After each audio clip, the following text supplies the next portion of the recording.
Hello friends, చూస్తున్నారు కదా ఇంటి దగ్గర అయితే స్టార్ట్ అవుతున్నాం పూజ చేసుకొని. మా అమ్మ అయితే పూజ చేస్తూ ఉంది కదా. పూజ అయిపోయిన తర్వాత ఇప్పుడు ఆకలికి వెళ్ళడానికి వారు తీసుకొని వెళ్తాము. వారు తీసుకొని వెళ్ళిన తర్వాత ఇంకా స్టార్ట్ అవుతాం అన్నమాట.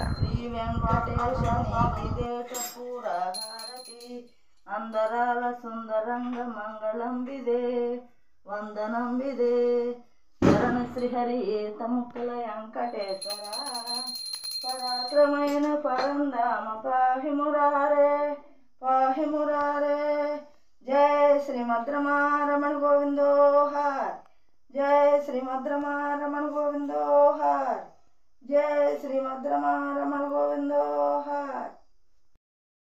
ఎండ అనిపిస్తే స్వామికి ఎండ తగలకుండా టాటా మ్యాజిక్ ఆటోలో పెట్టారు ఫ్రెండ్స్. తర్వాత జనాలేమో 2 ట్రాక్టర్లలో అయితే బయలుదేరుతున్నారు. ఫస్ట్ ముందలు ఉంది కదా ఊర్లో, అది ఒక ట్రాక్టర్, ఇది 2వ ట్రాక్టర్ అన్నమాట.